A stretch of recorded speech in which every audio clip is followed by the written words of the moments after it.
ปอยเวิง23รายชื่อนักเตะทีมชาติลาวรุ่นไม่เกิน17ปีนะก็ถือว่าล่าสุดทางสหพันธ์บาเตะแห่งชาติลาวมีการประกาศอย่างเป็นทางการนะเพื่อว่าเกมเข้าร่วมการแข่งขันรายการบาเตะเยาวชนรุ่นไม่เกิน17ปีชิงแชมป์อาเซียนประจำปี2026รายการอาเซียน U17 Boys Championship 2026ที่ว่าจะจัดขึ้นอยู่ที่ประเทศอินโดนีเซียนะในระหว่างวันที่11 23 เมษายน 2026อยู่ที่เมืองเอสจาวาก็ถือว่าเพิ่นมีการประกาศรายชื่อคณะนำคณะครูฝึกและก็นักกีฬาออกมาอย่างเป็นทางการกันแล้วเนาะเกมจะเดินทางไปในอาทิตย์หน้านะ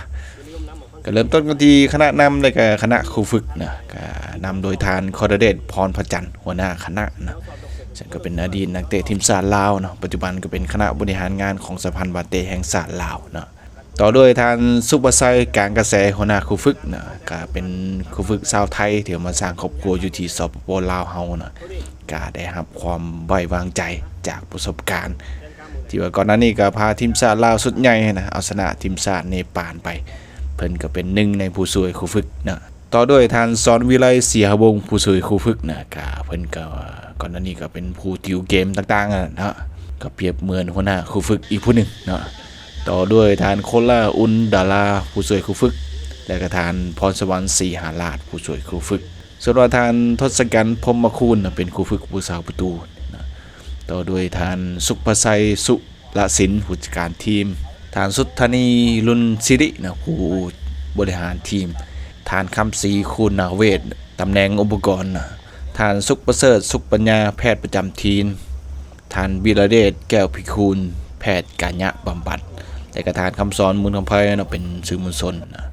ส่วนนักกีฬา23คนสุดท้ายก็มีดังนี้นะผู้สาวประตูมีสารคำทวีธงจากสโมสรทีวีบ่อแก้วเทพพรศรีสุนามจากสโมสรจำปาสักอาเวเนียอภิสิทธิ์ภูมิวรรณะจากแขวงจำปาสักกองหลังประกอบมีกิมูลกัญญาจากสโมสรมาสเตอร์จีบีปดินเดชเพชรกุลจากสโมสร BS มาสเตอร์บุญทศักดิ์จันดาราจากสโมสรสร้างหน่อยอนุรักษ์สิงห์สว่างจากสโมสรสารวันยูไนเต็ดพงศวรรค์บรรณกรจากสโมสรทีบีบ่อแก้วดิรันดรไสยแสงจากแขวงสารวันนิรพงษ์ดวงเดชจากแขวงสยบุรีเอกพลสุติจักรจากแขวงคำมวลกองกลางประกอบมีอนุสิทธิ์ประดิษฐ์จากสโมสรมาสด้าจีบีธัญบุตรไสเจริญจากสโมสรเอสลาเอฟซีบุญประเสริฐแสงสว่างจากสโมสรสวรรณเขตสวรรค์ไซมูลราชวงศ์จากสโมสรสวรรณเขตอนุสาสิริปัญญาจากสโมสรสารวันอรุณนุสาศรีอุดมจากแขวงสารวัน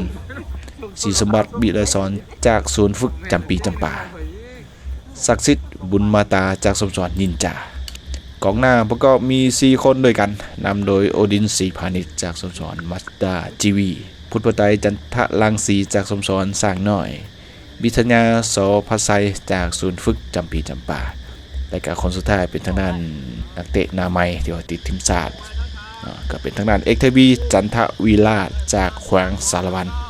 ส่วนรายการนี้จะคัดเอาที่หนึ่งของแต่ละกลุ่มจาก3กลุ่มผ่านเข้ารอบ4ทีมสุดท้ายไปมี3ทีม